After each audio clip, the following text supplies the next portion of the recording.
Welcome to my countryside-inspired collection, exploring the beauty of natural living, from the quiet moments in nature through to the rhythms of rural life. In this episode, we delve into foraging. Foraging is one of the most ancient ways we've ever connected with the land. Long before shops, long before recipes, and long before we had names for half the things we now grow, people simply walked the countryside and gathered what nature offered. And even now, in our busy modern world, there is something deeply grounding about stepping outside, slowing down, and noticing what grows quietly around us. Foraging isn't about taking, it's about paying attention. And it's about learning the rhythm of the seasons and letting the land show you what it's ready to give.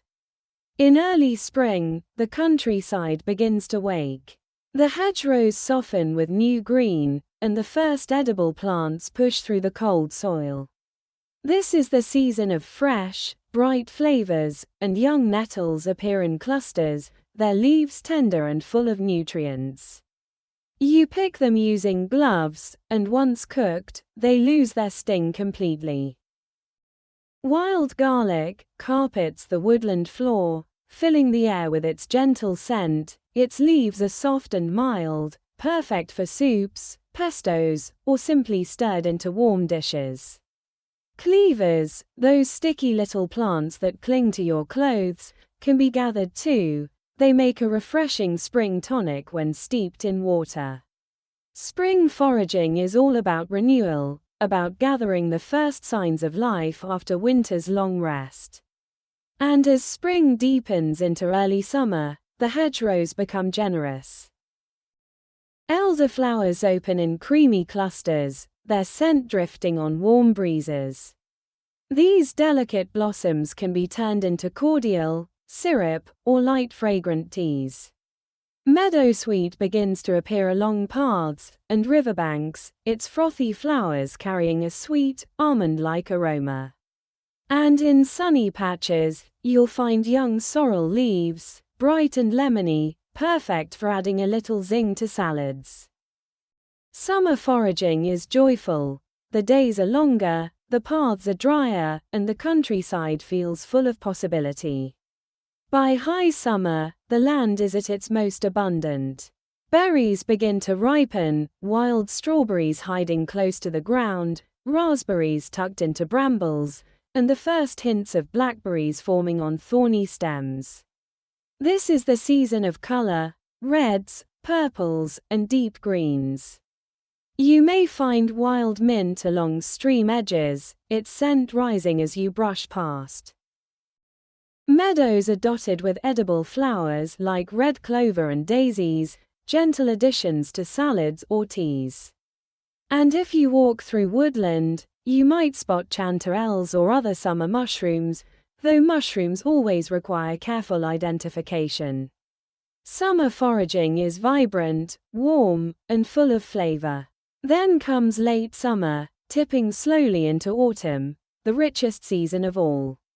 The hedgerows swell with blackberries, dark and glossy, ready to be gathered by the handful.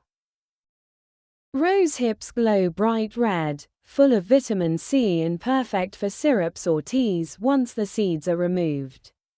Hawthorn berries deepen to a rich crimson, and their earthy flavor makes wonderful jams and jellies.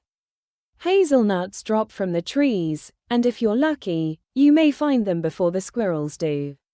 This is the season of abundance, of gathering and preserving, of filling cupboards with the tastes of the year. Autumn also brings mushrooms, chanterelles, boletes, puffballs, and many others. But this is the time to be cautious, to learn slowly, and to only pick what you can identify with absolute certainty. Foraging is never a race. It's a relationship. And part of that relationship is respect, for the land, for the plants, and for your own safety. As autumn deepens and the air cools, the countryside begins to quieten. But even in winter, there are still treasures to be found. Pine needles make a bright, citrusy tea, full of vitamin C. Rose hips linger on bare branches, sweetening after the first frost, and you may find young nettles pushing through on mild winter days, or hardy herbs like wild rosemary and thyme growing in sheltered spots. Winter foraging is gentle, slow, and thoughtful, a reminder that even in the coldest months, the land still offers small gifts. Foraging through the seasons teaches you to see the countryside differently.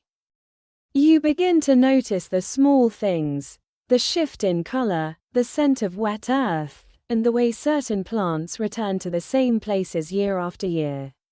You learn patience, you learn gratitude, and you learn that nature has its own rhythm, one that doesn't rush or force, but simply unfolds. And when you forage, you step into that rhythm. You walk a little slower, look a little closer, and take only what you need, leaving plenty for wildlife and for the plant to grow again. And in return, the land offers flavors, scents, and experiences that can't be bought, only found. A year of foraging is a year of noticing, a year of connection, and a year of remembering that the countryside is not just scenery, but a living, breathing world full of quiet abundance. And when you walk through it with care, it opens itself, season after season, and year after year. Thank you for joining me today, and I hope you gained some inspiration from our look into natural living. I'd really appreciate it if you could like and subscribe. Thank you.